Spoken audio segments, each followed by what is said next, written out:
Kia ora, Arno, and welcome back to IMNZ's Virtual Leadership Series.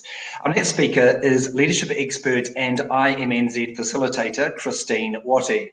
Chris, if you could join us on the main stage now, please. Chris is the co-founder and director of Aroha Leadership. She's responsible for strategy, leadership and coaching and has over 30 years experience in New Zealand, Australia and around the world. Chris, thank you so much for being with us here today. Over to you. Fantastic. Hey, thanks Tristram, and kia ora to you all here today. I am here as today representing IMNZ and staff, and it's my absolute pleasure to be here with two awesome companies. And the session that I'm going to be sharing with you is a taster of some of the work that IMNZ does in the leadership space. So I'm just going to share my PowerPoint with you. Just bring this up. Great. Okay. So you should be able to see that now. And the topic today is leadership and building resilience during times of change. Now, this is an absolute passion for me, and most people that know me, even a little bit, know that I'm really passionate about leadership and especially about building resilience and in the context of change, which really is business as usual for us today. However, I'll let you into a little secret. My passion comes from my own lived experience over the years. You know, for 20 years, I was running a small business and it was a successful business. However, I really felt like that hamster on the wheel a lot of the time, you know, really being trying to do more with less and not having the skills at that time to really be more resilient during, you know, and lead more effectively. So one day I came home from a meeting and it was my husband was up there lying horizontal on a couch with his leg in plaster. He had just started playing squash again with our 12-year-old son at the time. And, you know, as often happens, you know, when we're a bit older and we hit a bit out of, we aren't so resilient, the body doesn't respond so well. But for me, you know, while it seemed like a pretty minor thing, for me it was just the last straw. And that, you know, when I look back on that time, I see that it was really, it was a catalyst for me to change and grow and lead. And I went back to uni, I built a leadership business, I travelled across to and lived in Australia for a few years, worked with women in leadership in the Australian School of Management. And now today I'm here with the Institute of Management, and it's my absolute pleasure. So let's have a look at, and have a look at where we're going today. So I want to make sure that this session for you is super relevant because there's tons and tons of knowledge out there. You know, I want you to be able to take something from this session. So I'm going to ask you a few questions as we go through. And the first one is, how much change have you experienced over the last 12 months? You know, massive change in almost every aspect of life is A. B, you know, some things have changed, it's a moderate amount of change, or C, no change. So look, if you're like most people out there today, it's either A or B. And in the context of the pandemic and everything else that's going on in the world right now, you know, it's likely that you're either A or B. And in the context of leadership and resilience, we don't just want to survive, we want to thrive. And that's what this session's all about today. So we're going to, this is our agenda. There's two broad topics. One is the business case for leading change effectively and how to do it well, leading in times of change, and then how to build leadership resilience. And at the end of the session, I'm really keen for you, not like I said, to transform this information into action for you so that it actually makes a difference for you, that you're committing this time to this session. So why not use it to choose to do even one small thing differently as a result of it. And after the session finishes, we've got about 30 minutes in this session, then we're going to jump over to the other stage and I'll be there to answer your questions if you've got questions. So another question for you, what percentage of change in organisations fail? And by that we mean fail to deliver their plan on time, on budget, in scope. Is it A, 20 to 35%, or B, around half, 45 to 60%, or C, a massive 70 to 85%. Write down your number. Okay, and a recent study showed with more than 100 companies engaged in major change events, demonstrated that around 85% of them don't yield tangible, much less durable results. And the reference there is Bob Anderson, Mastering Leadership, in his book. So look, it's duplicated many times in other studies as well, that, up to from 70 to 85% of change doesn't actually achieve the results that we want it to. I think talking last night to my brother, he's a neurologist, and we were talking about this. And what he said, well, look, my patients, I tell them, look, they'll literally die if they don't make the changes that I recommend, with smoking and exercise and diet and so forth. And what he finds that only 1 in 7 people, when it's a literally life or death event, will actually make the changes that they need to make to stay alive. And you can, it's worth pausing for a moment, because you can be sure that those other 6 would love to be able to see their children and their grandchildren grow up, and yet they still don't make the changes that are required. So the question is, can we do better than a 15% success rate? And the answer is yes, but only if we create the environment that is required for change. So let's have a look at what happens to business performance in change, and why this is such an important aspect of leadership. So you can see here on the axis here, business performance, we're humming around the middle here, whether the change is planned and launched or whether it's just unplanned like the pandemic. But what happens after almost any change is there's a huge dip in performance. Okay, that's very normal dip. And then what can happen after the change is then we can actually maximise benefit realisation. So the job as a leader is actually to minimise what we call the valley of death, where a lot of change efforts go to die, and to maximise this benefit realisation. And how we do that is the focus of this session. So let's have a look at what happens to people in change. And you may not be surprised that this curve here very much replicates the curve that we just saw, the J curve of change. And this is the work of Elizabeth Kubler-Ross. And she found in her research that this is a normal response to challenging change. And you can see down the left-hand side a range of emotions: shock, guilt, anger, depression. These emotions look nice and neat and tidy. I can tell you in change they're not. They don't come predictably like that, but the general curve is predictable. The trouble is with change that some people never, ever get over it. So they stay stuck in these emotions down the left-hand side. And I've drawn there the tiger and the turtle because they're really nice metaphors for what actually goes on for us internally. It's like that fight-flight response. The tiger, some of us will respond more like the tiger, where we react, and others of us will be more like the turtle, where we go into our shell. And again, the job here is to minimise the time and the dip that can happen, and especially people getting stuck here at the bottom, which again can happen, and to maximise what's possible after the change. So how do we do that? And you'll see there on the left-hand side, I have got a leader who is a giraffe. Now, why pick a giraffe? Well, the giraffe is the land animal with the largest heart. And heart and empathy and compassion and courage are all aspects of great leaders today. So if we're going to lead people effectively through change, then what we need to do is lead metaphorically as a giraffe with resilience, with warmth and courage, strength. We need to be able to respond and ask questions, have a solution focus, offer them training, just so that we can stop people getting stuck in that dip, and that we can actually bring them along with us.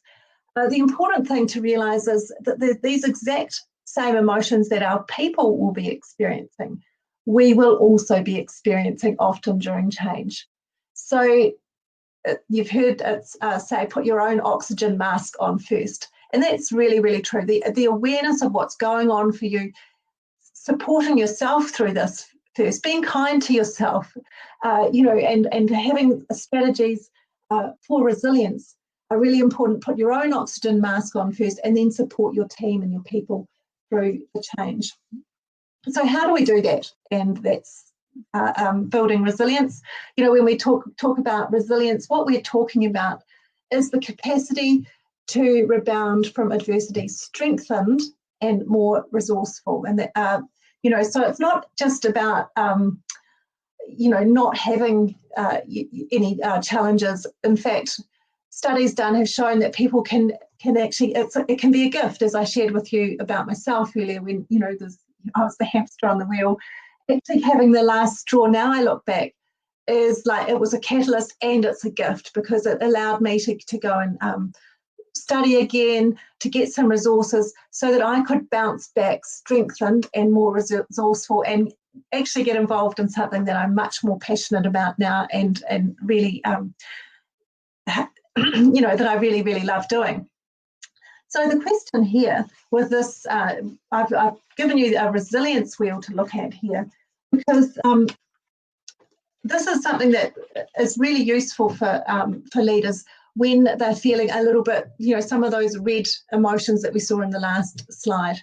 And the benefit of resilience is that not only will workers be much more productive, some studies show 3 times more productivity for people who are resilient, they will also be much happier, and that's contagious in the workplace. And the references there, Medicare studies, and Martin Seligman in his book Flourish talks about people being happier, and we want that kind of environment in our workplaces, don't we?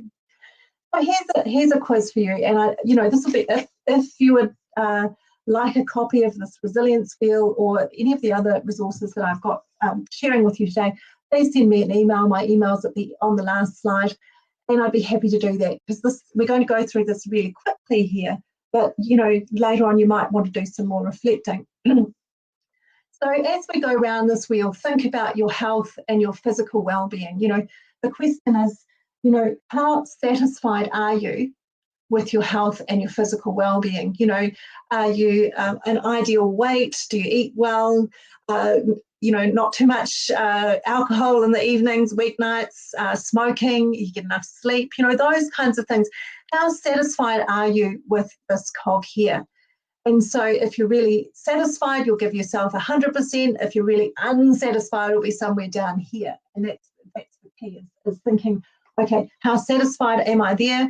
What about with your mental and intellectual? That's growth, development. You're here, so give yourself some points on this spoke here.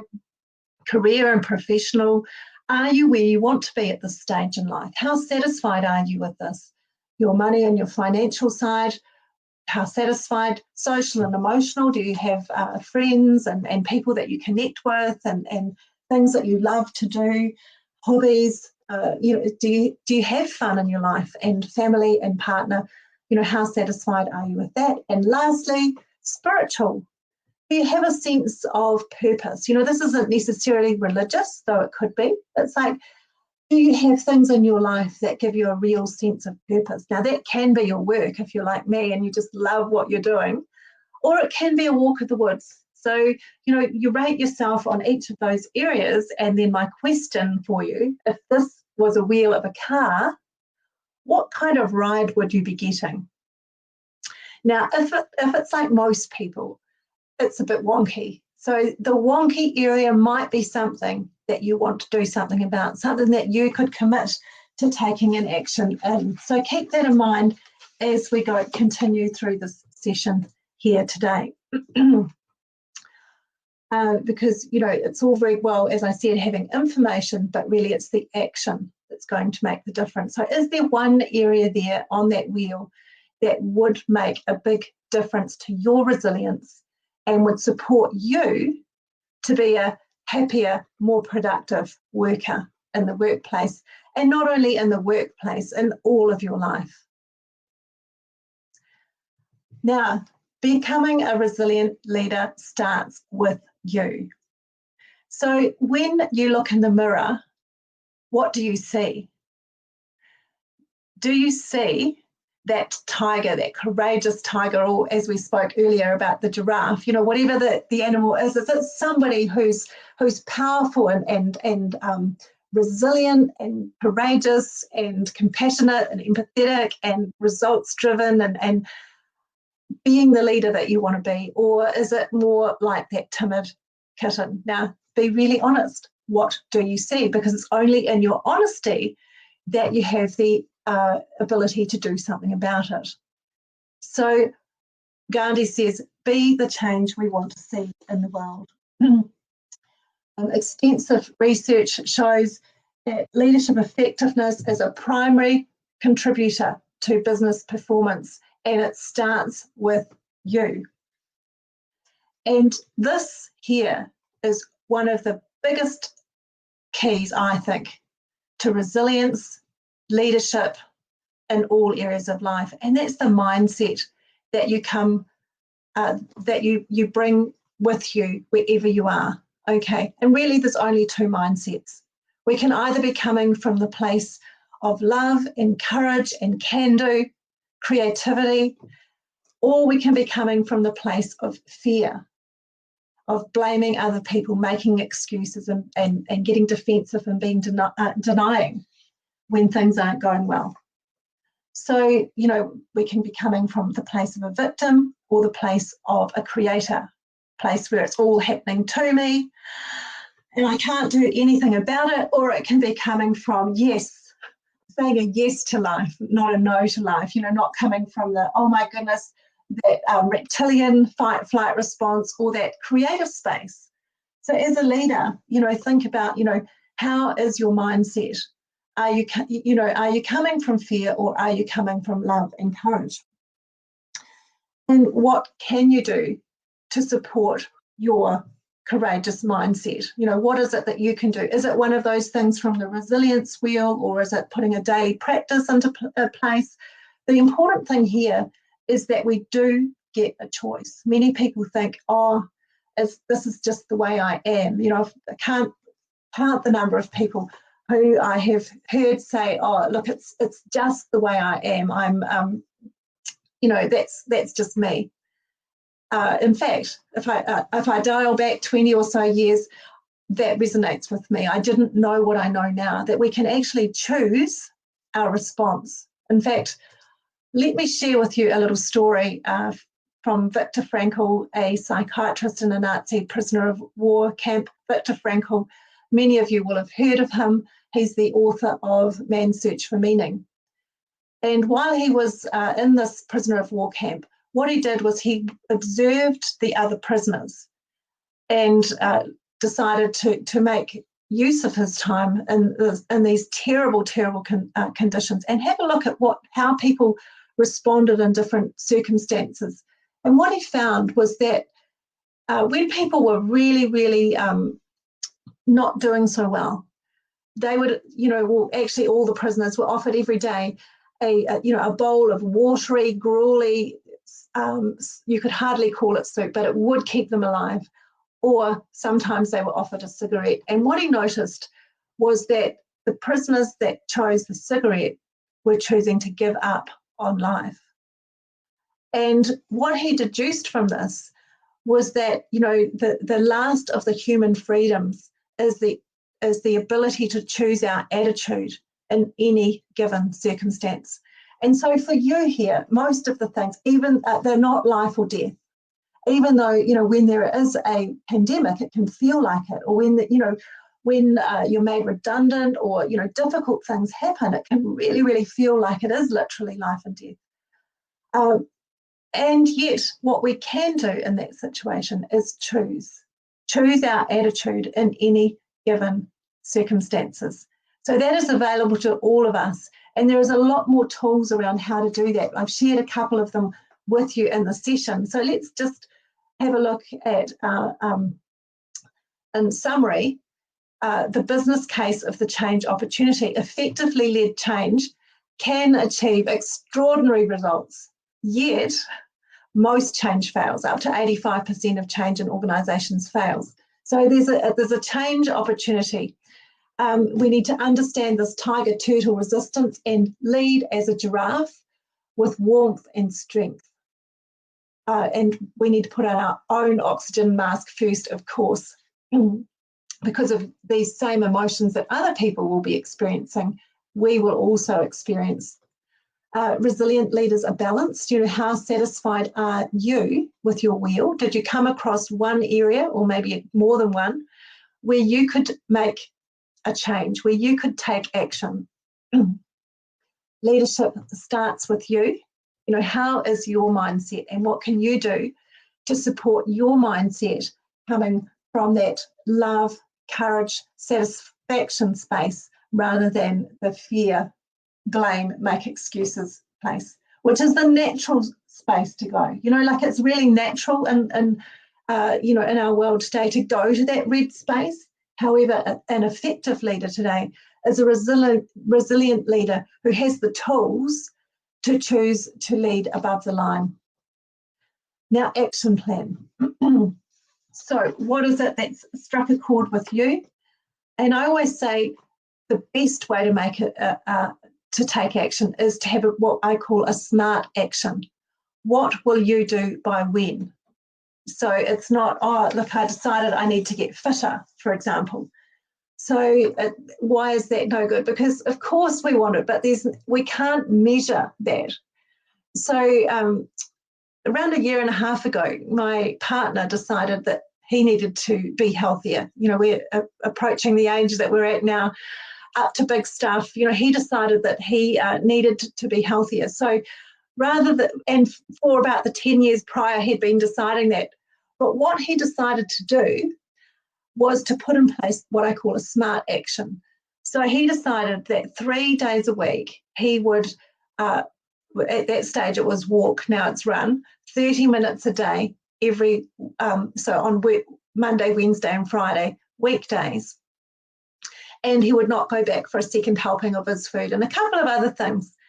And what made the difference is that for the first, probably the first 2 months, he was too afraid to weigh himself because, you know, he couldn't actually face that. So when he did, from then on, every month we would measure and weigh. And I think this is the key, that to the smart action is that over the last 18 months, he's lost 18 kilos. Okay, he is way healthier and way happier. And so that's an example of a smart action. So for you, what is it that you can do that is smart? You know, a specific action, something that's come up for you in this session. So look, that's all for me today. I think we're just a little bit ahead of time. However, what that means is that we'll have more time for questions, and it will be my absolute pleasure to answer any questions that you have in the session bar, and Tristan will indicate how to get there. I sure will. Thank you so much, Chris. That was absolutely fascinating. I love all your little hands-on, real-life examples there. Really, really great stuff. Thank you. Oh, thanks so much. So I will stop sharing here. Yeah, you stop sharing, and happily you are going to be with us a little longer, as you say. So for anybody who has questions for Chris or just wants to listen into the conversation, you can just click the Sessions tab on the left of your screen, and then the link to Chris's Q&A group. Chris, you can head over there now too, if you like. Thank you so much for that. Wonderful words. And once you're all there, you'll be free to video yourself or just ask your questions in the group chat. And our moderator, Suzanne, as was the case last week, will help relay the most pressing questions onto Chris. So get on over there and ask your questions. Now, don't forget, our next presentation will be here on the main stage after that Q&A, so in about 15 minutes' time. And this one's with one of New Zealand's most talked about leaders, Sinead Boucher. As most of you will probably know, she's the CEO of the Stuff Media Group, and as of May, she also owns it. for the grand price of $1. She bought that's the Stuff Media Group. So this presentation was a real highlight of last week's summit. So we thought we'd bring it back to you again this week. You can catch that here on the main stage after Chris's Q&A at 10:20. See you then.